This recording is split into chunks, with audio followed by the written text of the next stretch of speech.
अस्सलाम वालेकुम गाइस। मैं हूं डॉक्टर मोहम्मद उस्मान। आज हम जिस टॉपिक को डिस्कस करेंगे वो है गैस प्रॉब्लम इन स्टमक, मैदे की गैसेस।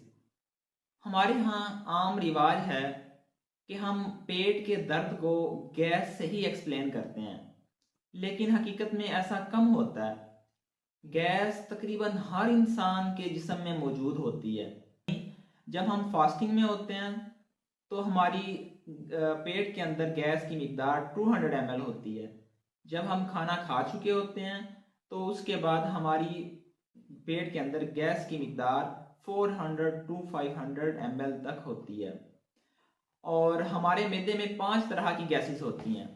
सबसे पहले oxygen, nitrogen, hydrogen, methane gas और कार्बन डाइऑक्साइड गैस। पेट की गैस 3 सूरत हाल में परेशान करती है। अगर पेट में ज़्यादा गैस है, हो सकता है बेल्चिंग हो या डकारें आए जिसे हम बर्बिंग कहते हैं।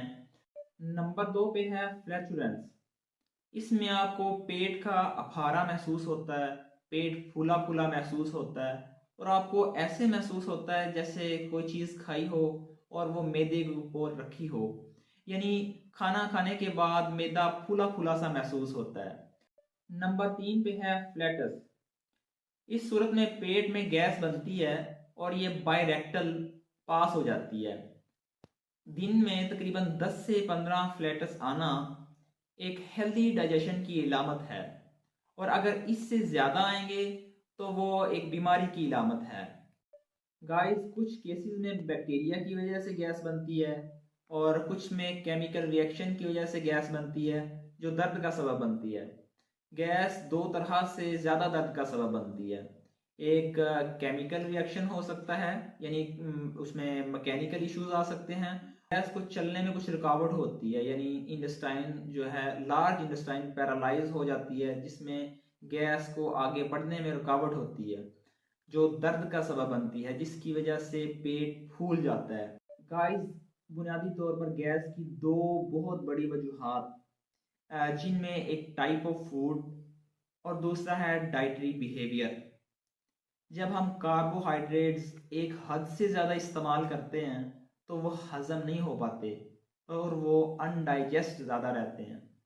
दूसरी वजह ईटिंग बिहेवियर है, जिसमें खाने के बाद पानी पीना, खाने के बाद ठंडे मशरूबात का ज़्यादा इस्तेमाल करना, या खाने को चबा कर ना खाना, या खाने को बहुत जल्दी जल्दी खाना। और कई लोग ऐसे होते हैं जो खाना खाने के बाद फौरी लेट जाते हैं। एक वजह ये है, लोग खाना बहुत ज़्यादा खा लेते हैं, यानी एक मर्तबा में बहुत ज़्यादा खाना खा लेना, ये गैस की वजह बनती है। और दूसरा, खाना खाने के बाद लेट जाना, वॉक ना करना, ये गैस की बहुत बड़ी वजूहात हैं। और एक बड़ी वजह ये भी है, वो लोग जो टेंशन, डिप्रेशन, स्ट्रेस, एंजाइटी में हों, जब वो खाना खाते हैं तो उस सूरत में डाइजेशन का अमल प्रॉपर नहीं हो रहा होता, जिसकी वजह से गैसेस वगैरह के इश्यूज क्रिएट होते हैं और बाज़ का एसिडिटी लेवल इसकी वजह से बहुत ज़्यादा बन जाता है। गाइस, अब हम आपको बताएंगे मैनेजमेंट ऑफ एब्डोमेन गैस। सबसे बेहतर हल ये है कि आप एक बार में ज़्यादा खाने की बजाय बार बार खाएं, लेकिन कम मिकदार में खाएं। जब आप कम मिकदार में खाएंगे तो आपका डाइजेशन का अमल अच्छे तरीके से हो पाएगा। दूसरा, कोशिश करें कि जब भी आप खाना खाएं, खाने के बाद आप पानी का इस्तेमाल ना करें, कि जब भी आप खाना खाएं उसके बाद आप वॉक करें, और कोशिश करें कि उसके बाद फौरी आप ना लेटें।